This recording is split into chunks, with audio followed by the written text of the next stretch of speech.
When you're scrolling through endless listings of pre-built gaming rigs, it's easy to feel stuck between, I need something that can run the latest titles at 144 Hz and I don't want to overpay for a machine that will sit idle once the next generation drops.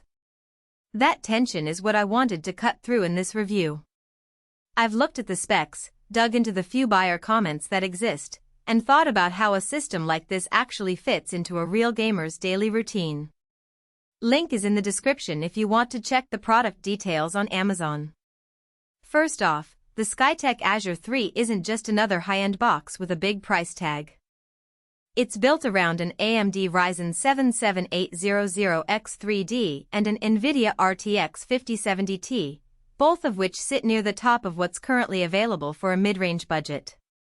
The real question is whether those headline numbers translate into a smooth experience for the games you actually play, and whether the rest of the package cooling, storage, power holds up when you push it hard.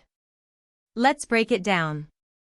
The CPU is the kind of chip that shines in titles that rely heavily on cache, like Assassin's Creed Valhalla or Microsoft Flight Simulator. The 7800X3D's extra 3D V-cache gives you that extra buffer without a massive boost in clock speed, meaning you get consistent frame rates with less heat. In my own testing, a mix of single-player RPGs and fast-paced shooters stayed comfortably above 60 frames per second at 1080p ultra settings, and the system never throttled even after an hour of continuous play. That's the sort of stability you want if you're grinding through a night-long raid or streaming while you game. The RTX 5070 Ti is a step up from the 3060 Ti but not at the level of a 3080. What that means in practice is you'll see a noticeable bump in ray-traced performance, especially at 1440p. I tried Cyberpunk 2077 with ray tracing on medium, and the frame count landed in the high 50s to low 60s, which is playable on a 144 Hz monitor without dipping into stutter. However, if you're chasing max settings ray tracing at 4K, the card will start to complain, especially in demanding titles like Control. So the sweet spot for this machine sits comfortably at 1080p 1440p, where you get a great visual experience without needing to dial everything down. Storage is another area where the Azure 3 surprises you. A 1TB Gen 4 NVMe SSD isn't just fast on paper, it actually shaves minutes off load times.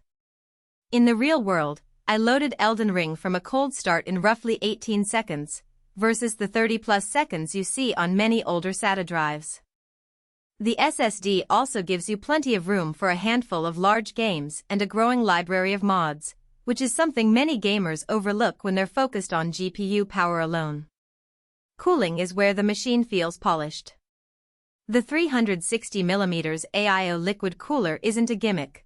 The fans stay quiet even when the CPU pushes past 4.5 GHz under turbo. During a marathon Battlefield V session, the pump noise was barely audible over the game's soundtrack, and the temperatures sat in the low 60s Celsius. That matters if you live in a small apartment and can't tolerate a roaring tower fan. On the flip side, the liquid loop does add a bit of complexity if you ever decide to upgrade the CPU.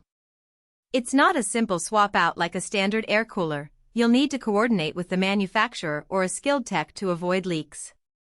Power comes from an 850W gold-rated ATX3 PSU, which is generous for this configuration. It gives you headroom for future upgrades, say, a 750W GPU or an additional SSD without fearing a dip in performance. The gold certification also means your electricity bill won't skyrocket, which is a subtle but welcome perk as the system draws around 250300W under load. Now, let's talk about who will actually benefit from this rig. If you're a serious gamer who plays a mix of AAA titles and competitive shooters, and you value a system that can handle ray tracing at 1440p without breaking the bank, the Azure 3 is a solid match.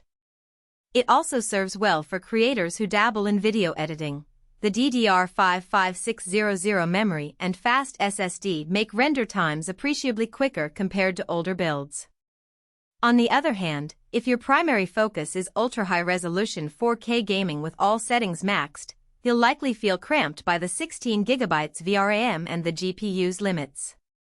Similarly, Budget-conscious buyers who can comfortably build a comparable system themselves might find the pre-built markup unnecessary, especially since the case design leans heavily on RGB aesthetics rather than functional upgrades. Practical strengths shine through in everyday use. First, the system boots to Windows 11 in under 10 seconds, and there's no bloatware to scrub away. The Wi-Fi 5 module provides stable connectivity for most households, but if you have a gigabit-capable router, you'll quickly notice the ceiling on wireless speed, something to keep in mind if you're gaming over Wi-Fi rather than Ethernet. Second, the variety of output ports, HDMI and a full suite of USB-C/3.1, means you won't need adapters for most modern monitors and